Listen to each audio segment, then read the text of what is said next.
So you've decided that you want to make an offer on a house here in Oregon. What happens next? What is the very next step? I'm not going to go through like the whole entire home buying process. I've done that in the past. You can definitely go to my channel and find videos like that explaining, like really breaking down in depth the entire home buying process, the escrow process, all of that. But I just wanted to answer this quick question for any first-time buyers out there that are wanting to buy in the Salem area. I want to buy a house. I found the house I want to buy. What happens next? What do I do? Where do I even start?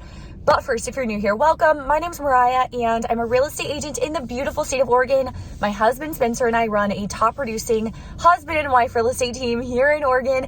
And if you are thinking about buying or selling real estate, I'd love to work with you. I get calls, texts, and emails from people like you that are watching our YouTube channel and are thinking about either relocating to or just buying or selling real estate in Salem and all the many beautiful surrounding areas. I'm about 45 minutes from Salem right now, working with some awesome relocation clients.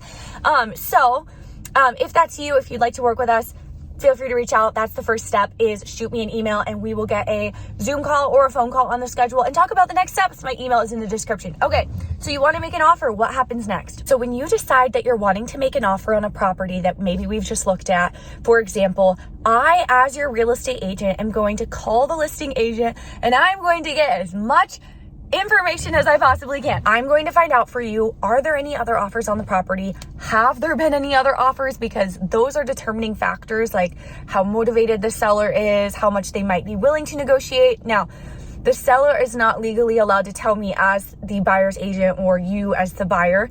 They're not allowed to tell us anything at all, like how much the seller's willing to take, if the seller's willing to take under ask price, what the other offers look like, if there are other offers. They're not allowed to give us that information, but I will do my digging and I will do my best to just get a good feel for the situation, get a feel for the seller's motivation, and then we can go from there. So I'm going to find out on my end whatever I can find out. Sometimes it's not going to be much, but that's whatever we have to work with, we're going to find out.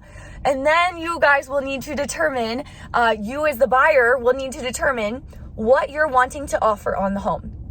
And I will also give you my best guidance as to what we're seeing in the market, what we're seeing based off of, the days on market. If the home's been on market for 200 days, they might be a little bit more motivated. If the home's been sitting vacant for a long time, they might be a little bit more motivated versus another situation. Like if it's just listed, then they might not be willing to take an under ask price offer, that kind of thing. So I'll give you my best judgment.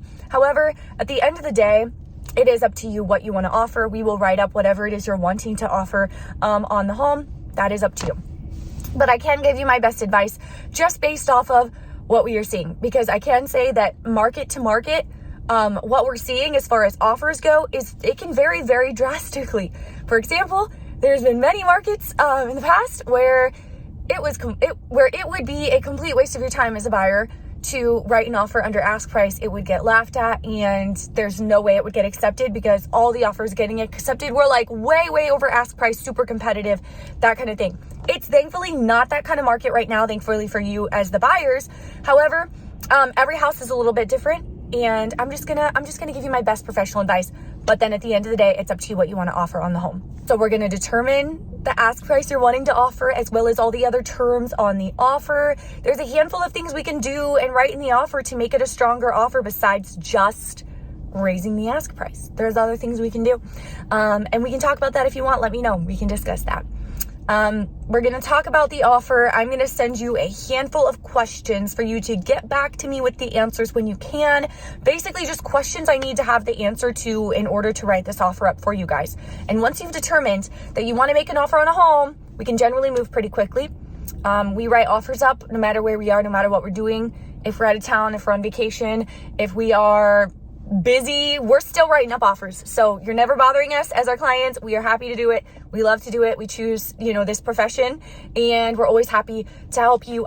Even if it's like after office hours, whatever, we're still here to help and write up your offers because we know As real estate agents, time is usually of the essence, and getting an offer in sooner rather than later is usually a good thing. You're also going to need to contact your lender when you decide, unless you're a cash buyer, of course, when you decide that you're wanting to make an offer on the property, you're going to contact your lender, let them know. They're going to give you a closing cost estimate. That's going to be important, probably before you even start writing the offer up, or let me know what you're wanting to offer, because maybe you're going to ask the seller to pay for some, or maybe even all, depending on the property, of your closing costs. If that's the case, we need to have an estimate. We need to know what that's going to be, what that might look like, and your lender's going to be able to tell you that, and that'll vary based off of the offer price, what we're going to, what you're going to ask, and all of that. So you're going to need to contact your lender, find out closing cost estimate, and you're also going to need to contact your lender to get a pre-approval, because we do have to send in a copy of your pre-approval letter with the offer, and we do need an updated pre-approval every time we send in a new offer. Unfortunately, every new address,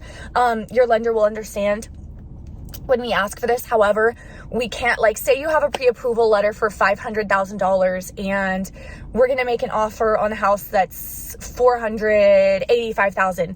We're going to need a new pre-approval letter that says $485,000 on it. We're not going to want to use that $500,000 one. That's going to kill all our negotiating power, because the sellers are going to see, oh, you're approved for more. Why are you offering $485,000? You know what I mean? So, like, we just need a pre-approval that says the exact specific price of whatever it is that you're offering. I don't know if that makes any sense. If it doesn't, we can discuss it on our buyer consultation call when you reach out to me to help you buy a house. So let me know if you want to talk about that more in depth. But anyway, guys, that's it for today's video. If you haven't already, subscribe and hit the bell, because I come on here consistently every single week and share real estate tips for, but real estate in Oregon specifically, Salem, and all the many beautiful surrounding areas. There are so many beautiful, lovely towns here in Oregon. Like I said, I'm in one of them right now. It's a more rural town, not far from Salem, but we're also headed up north, a little closer to Portland. But it's a really great town, and there's a lot of great solid towns. If you don't want to be in a city specifically, there's a lot of great towns on the outskirts in literally every direction that we work in. And I'm happy to discuss those towns with you if you are thinking about moving to the area, but you're not quite sure exactly what town to land in. And now's a great time for buyers, because we are seeing offers not always, every house is different, but we are seeing more instances where a little bit under ask price, or asking for the seller to pay for a little of your closings, is getting accepted. And we also have programs here in Oregon where you can put no or low amount of money down on a home. So if you want to get qualified, but you're like, I don't know if I can, guys, don't sleep on it, because we've seen so many buyers who want to buy, they don't think they can, they're convinced they won't get qualified. We send them to our lender and they're pleasantly surprised they can get qualified. We've seen that happen so many times, and maybe that will happen to you. So don't count yourself out too soon. Contact me and I'll send you a fabulous lender who you can trust in our area. Yeah, I think that's it for today. Anyway, I'll talk to you guys soon.